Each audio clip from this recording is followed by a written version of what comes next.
On the plains, it was the buffalo was the staff of life. The buffalo provided everything. It provided food, it provided the teepee covers, it provided robes to wear, everything. Alberta historian Hugh Dempsey has written extensively on Chief Crowfoot and the Blackfoot people. By the latter part of the 19th century, by about the 1860s, I would say, the tremendous amount of buffalo that are being killed every year was definitely going to have its impact. So in 1877, when the treaty was going to be negotiated in southern Alberta, there were still buffalo, but Crowfoot was a man with foresight. He could see that there was an end in sight. And he could also see that when that end came, the Blackfoot people would have nothing. Crowfoot could have chosen war, but when he and other chiefs were invited to visit Ottawa by the Canadian government, he realized the newcomers would soon overrun his land. So he chose peace. Unlike other chiefs who had no concept of this, he knew that any battle with the white people, regardless of his sympathies, made no difference. He knew that it would be to the detriment of his people. The reason he stayed out of the war is that because people would have lost. When Chief Crowfoot signed Treaty 7 in 1877, he secured a land base for his nation. It was a gamble that the treaty would lead to a better future. The government promised his people food, medicine, and education. They saw education as the new buffalo. And so that's why they asked for education. They're asking for a way to be able to make the transition into the new world that was coming around them. And even Chief Crowfoot himself went out there and he was working and trying to learn how to farm, try to till the ground. Instead of hunting, he knew that they had to change, to adapt, to survive. And he wanted to make sure that there was a spot for them in the future, and that they weren't just totally overrun by the white people. But soon after Crowfoot signed Treaty 7, life as the Blackfoot knew it came to an end. The buffalo had been hunted to near extinction. By 1880, it was all over. The buffalo were gone. Now had come that area, that time that Crowfoot had envisioned and feared, is that they now had to rely on the white man. They had to rely on the government of Canada. They had to rely on the Queen to keep them alive. The people were surviving at that time, eating gopher and having no clothing because the buffalo was gone and their teepees were shattered, and they were not adapting very well. By the end of the 19th century, the Blackfoot Nation was brought to its knees, crippled by disease and starvation. It's hard to talk about Crowfoot after this time because this is when he was almost in a state of perpetual mourning. His children were dying off one by one. There's a very poignant photograph of Crowfoot with his children. Well, by the time he died, I think he had 3 children left. And these all had died of various ailments, and even of the ones that lived, one was blind. So this situation of mourning just carried on really with him until his death in 1890. If any tribe could transform from buffalo hunters to reserve dwellers, it was the Blackfoot. They still numbered in the thousands, and they had a decent land base, thanks to Chief Crowfoot. This has enabled them to maintain almost those kind of societies that they had before that were warrior societies, but maintain an integrity that encourages leadership.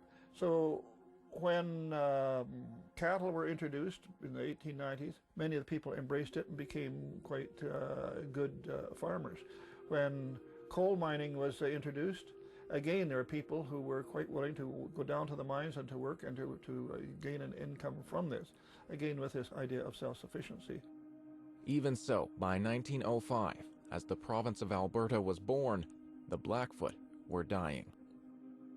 By the turn of the century, long after Crowfoot's death, the people had gone through the period of starvation. They'd gone through the period of tremendous deaths through various ailments. And the government, I think, was quite convinced, and was convinced, I think, fairly early on, that many of the Indians were not going to be able to make the transition. throngs of settlers were migrating west to buy up land for farming and ranching. The Blackfoot, on the other hand, had barely enough to eat. The food that was provided by the Indian Department, generally speaking, was enough to keep them alive, and that's about it. So that's meant that they were hard-pressed to seek other food. Some Indians went out and got jobs on nearby ranches. Excellent horsemen, they were very much in demand. Others took off and went some distance, all the way up to the Red Deer River and so on, where there was better hunting, and would remain perhaps for a whole season up there, away from their reserve, simply because that's where the food was. The Blackfoot did whatever they could to adapt. Even at the first Calgary Stampede in 1912, Siksika horsemen figured prominently. But things got tougher still after the First World War. The government, hungry for more resources, went after land reserved for Indians. The Blackfoot were sitting on prime territory. This led to the largest land grab in the region at the time. In 1918, the federal government pressured the Siksika Nation to surrender half its reserve for $1 million. $1 million in 1918 was a huge amount of money. But the government, instead of using it to train Indians to be better farmers, to be businessmen, they used it in many ways to say, okay, now we're spending $100,000 this year on agricultural development coming out of Indian Affairs funds, so instead of taking it out of Indian Affairs funds, we'll take it out of their band fund. And this, I kid you not, they decided they want to build a jail on the reserve, so they used their band funds to build a jail so that the Indian could be put in jail. I mean, what had happened, a man by the name of Hanks, a sociologist, was on the reserve, and he said that that $1 million has created the first welfare state among an Indian reserve in Canada. The result of this was that most people leased out their farm and stopped farming. They did all those things that a welfare recipient would do, even though they were doing it with their own money. And that made them much more dependent on outside help than it is upon their own initiative. But Chief Crowfoot taught his family independence. While Crowfoot's son Bearghost was blind and unable to lead, Crowfoot's grandson, Joe Crowfoot, became chief. Joe believed his people could persevere by becoming farmers and ranchers. Eventually, in the 1940s, Chief Joe Crowfoot passed down the farm to his son, Cecil, Strader's father. Where's the girl? Where's Smoker?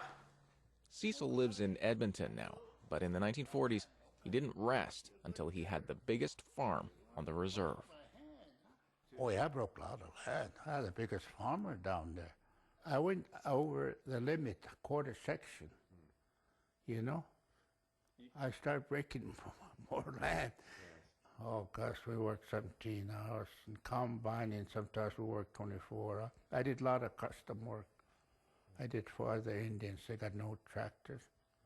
We worked the tractors 24 hours a day. But reserve life had its limitations. The Blackfoot could do little without the government's permission. The face of the government was the Indian agent. You know, the Indian agent, he's a dictator. I up to Goodrum.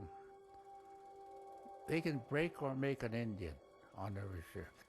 It discouraged me, you know. And the Indian agent became the all-powerful person on the reserve, greater than any chief, greater than Crowfoot, greater than Red Crow, greater than anyone, because he held life and death with the food supply. He had control through his own people and through the Mounted Police to stop people from wondering if that was necessary, or to punish those who needed punishment, or sometimes even to take retribution against people that he felt were being that weren't cooperating with him. What actually happened when I couldn't get land over there, to buy land, and they stopped me, I had a lot of money. I buy trucks and I start drinking because I was very young. I got no more, where I can go. Like I wanted to expand this. The band didn't stop me from expanding, and I started drinking.